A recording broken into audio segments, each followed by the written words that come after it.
नमस्कार दोस्तों। आज हम बात करेंगे डिफरेंट प्लैनेट्स के एट्रीब्यूट्स के बारे में। शुरुआत करते हैं सन के साथ। तो सन रिप्रेजेंट करता है हमारे ईगो को, ये रिप्रेजेंट करता है हमारे फादर को भी, ये गवर्नमेंट को भी रिप्रेजेंट करता है।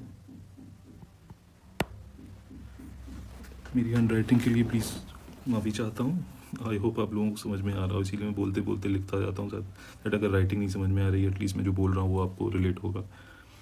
सन हमारी आँखों का भी कारक होता है, आइज़। अगर सन हैम्पर्ड है आपके हॉरोस्कोप में तो आपको आइज़ से रिलेटेड प्रॉब्लम हो सकती है। एंड कई केसेस में हेयर फॉल के लिए भी अफ्लिक्टेड सन जिम्मेदार होता है। ये कुछ एट्रीब्यूट्स मैं शेयर कर रहा हूँ अभी एकदम बेसिक तौर पे जो चल रहे हैं हम लोग हर वीडियो में, पहले वाले में भी। तो बेसिक एट्रीब्यूट्स आपको प्लैनेट्स के पता चले, अदरवाइज सन बहुत सारी चीज़ों के लिए रिस्पॉन्सिबल होता है। अब आते हैं मून पर। मून है हमारे इमोशंस। मून हमारी मदर को भी रिप्रेजेंट करता है। मून हमारी मेंटल पीस भी है। मून मूवमेंट का भी कारक है। तो अगर मून हमारे 6th हाउस में, जैसा कि अगर आपने पिछले वीडियोस में मेरे देखा होगा, तो 6th हाउस रिप्रेजेंट्स जॉब। तो अगर 6th हाउस में मून आ जाता है तो ऐसा इंसान एक जॉब में ज़्यादा दिन तक टिक नहीं पाता। मून उसकी जॉब चेंज कराता रहता है, और अगर ये रेजिस्ट करते हैं तो इनकी अनप्लैंड वे में सडनली जॉब चली जाती है, या तो ऑर्गेनाइजेशन आपको पुश आउट कर देती है, या कुछ ऐसे सर्कमस्टेंसेस बन जाते हैं कि आपको मजबूरी में छोड़नी पड़ती है। तो उससे बेटर ये है कि मून 6th हाउस वालों को प्लान करने के चलना चाहिए कि एवरी 2.5 to 3 ईयर्स खुद ही जॉब चेंज कर दें, तो वो अपने प्लानट को सेटिस्फाई कर रहे होंगे। अब आते हैं हम मरकरी पे। मरकरी है आपका एंटरटेनमेंट, आपकी स्पीच, कम्युनिकेशन। मरकरी आपकी डॉटर है, सिस्टर है, मैटरनल आंट या मासी बोल सकते हो आप, आपकी बुआ, और पैटर्नल आंट भी मरकरी है। मरकरी आपका इंटेलेक्ट है,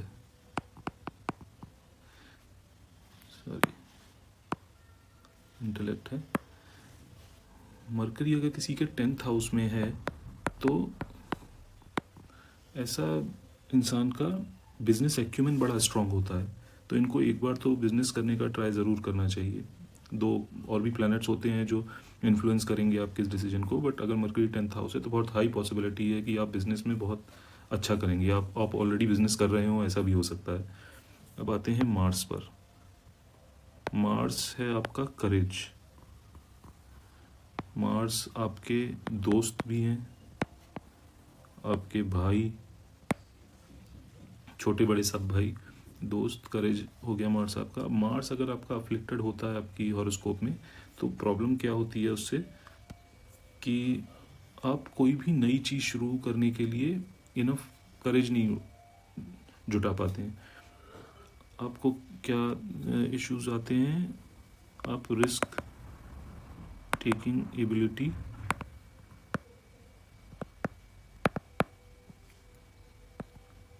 कम होती है।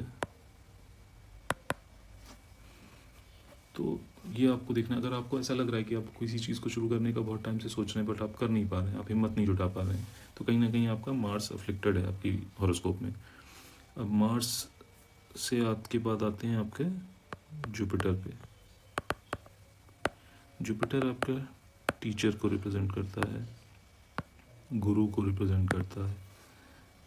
जुपिटर आपकी ट्रेडिशनल बिलीव्स को भी रिप्रेजेंट करता है। जुपिटर है आपकी एजुकेशन।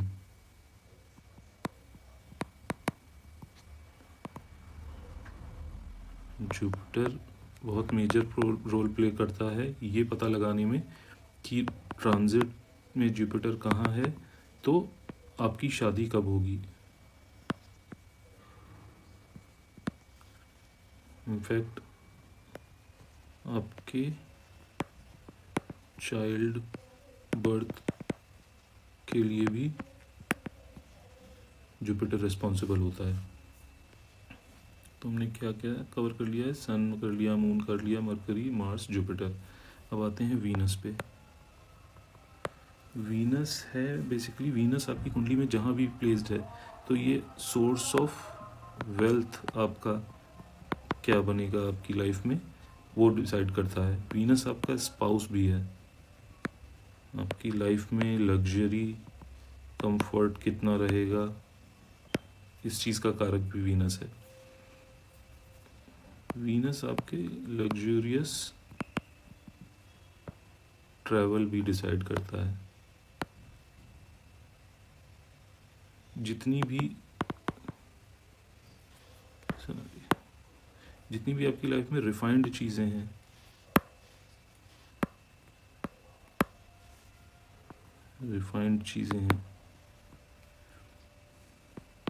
टेस्ट है, ये सब वीनस की बदौलत होता है।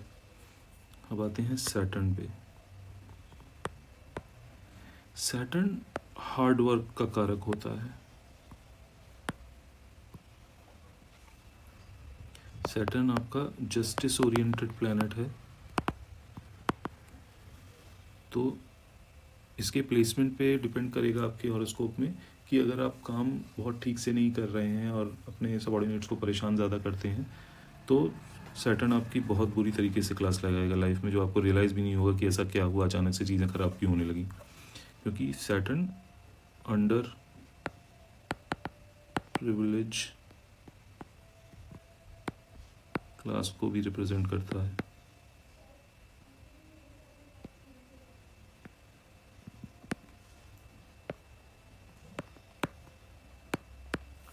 सैटर्न कहता है कि आपके घर में जो भी हाउस हेल्प्स हैं या ऑफिस में जितने भी हेल्प्स हैं, लेबर क्लास लोग जो होते हैं, इन सबको आपको रेस्पेक्टफुली ट्रीट करना है।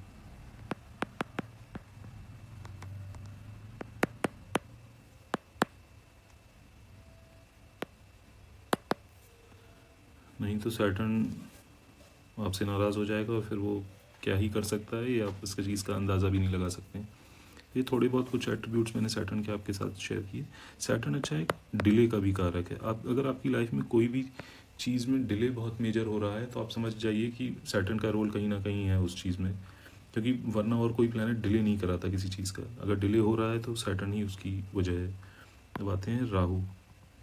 राहु को एक शैडो प्लैनेट बोला गया है, बट राहु है आपका सिर्फ फेस वाला पार्ट।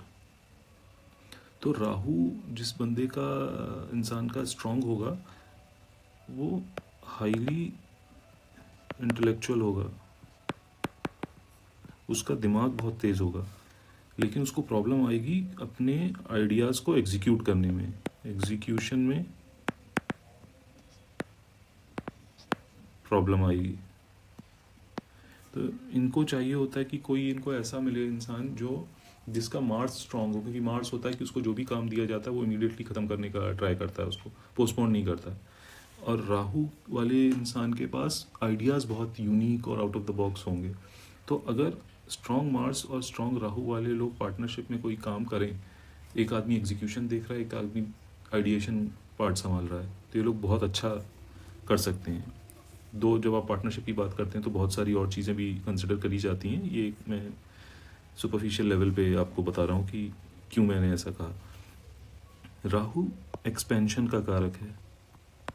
जिस भी हाउस में बैठेगा उस हाउस के एट्रीब्यूट्स को एक्सपैंड करता है, जो नॉन लिविंग एट्रीब्यूट्स होते हैं उनको एक्सपैंड करता है और आपको अटैच भी उनसे कराता है। एंड अटैच अब जब किसी चीज़ से बहुत ज़्यादा होते हैं तो उसी से आपको डिससेटिस्फैक्शन भी होता है टाइम टू टाइम, तो ये आपको उन चीज़ों से डिससेटिस्फाइड भी रखता है। फॉर एग्ज़ाम्पल अगर सेकंड हाउस में राहु आ जाता है तो आप 5 लाख कमा रहे हो या 10 लाख कमा रहे हो, आप हमेशा एस्पायर करेंगे कि यार मैं शायद 25 लाख कमाता तो ज़्यादा बेटर प्लेस्ड होता अपनी लाइफ में। और जब 25 कमाने लग जाएंगे तो कहेगा कि 50 लाख होता तो ज़्यादा होता, 50 से 1 करोड़। तो कहीं सीमा नहीं, कोई लिमिट नहीं है पैसे की आपके लिए। तो पैसा आप सोचोगे जब राहु सेकंड हाउस में होगा कि कैसे मैं मल्टीपल सोर्सेज ऑफ इनकम अपने बना लूँ, स्ट्रीम्स ऑफ इनकम बना लूँ, जनरेट करने लगूँ। लेकिन जब वो इनकम आएगी, आप जो टारगेट दिमाग में लेके चल रहे होगे, तो आप बहुत कंटेंट फीलिंग नहीं महसूस करोगे। आपको लगेगा कि नहीं यार, अभी और बहुत कुछ करना है, इतने में क्या होता है। तो वो कभी आपको सेटिस्फाइड नहीं होने देगा। तो कुछ लोगों के पर्सपेक्टिव से एक अच्छी चीज़ भी है कि आप ग्रो करते रहते हैं लाइफ में, बट क्या ग्रोथ सिर्फ पैसा ज़्यादा कमाना है? ये आपका पर्सनल चॉइस है, आपके पर्सनल क्वेश्चन है कि आपको क्या बेटर फील कराता है। तो ये था राहु। राहु के बाद आते हैं केतु पर। केतु बहुत ही इंटरेस्टिंग प्लैनेट है। ये आपको कराता है डिटैच। राहु कराता था अटैच आपको चीज़ों से। ये जहाँ भी होगा, जिस भी हाउस में, उस हाउस के एट्रीब्यूट से आपको डिटैच कराएगा ये। तो मान लीजिए अब ये सेकंड हाउस में अगर आ जाता है तो क्या होगा? आप जितना सेव करने की कोशिश करोगे उतना ही कम पैसा आएगा आपके पास।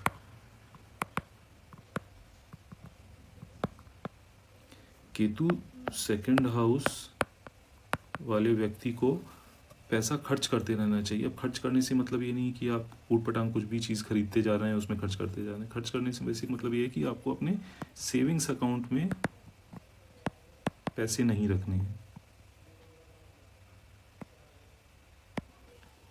आपके पास जैसे ही इनकम के थ्रू पैसा आए, आप सेविंग्स अकाउंट में सिर्फ उतना रखिए जो आपके डे टू डे एक्सपेंसेस के लिए इम्पॉर्टेंट है, और बाकी का पैसा आप इन्वेस्ट कर दीजिए कहीं। तो अगर आपके अकाउंट से वो निकल गया तो बेसिकली आपने लेट गो कर दिया। केतु अकेला प्लैनेट है जो आपको लेट गो करने को बोलता है चीज़ों को। आप जितना चीज़ को पकड़ के रखेंगे जहाँ केतु बैठा है, उतना ही आपको उससे डिससेटिस्फाइड रखेगा।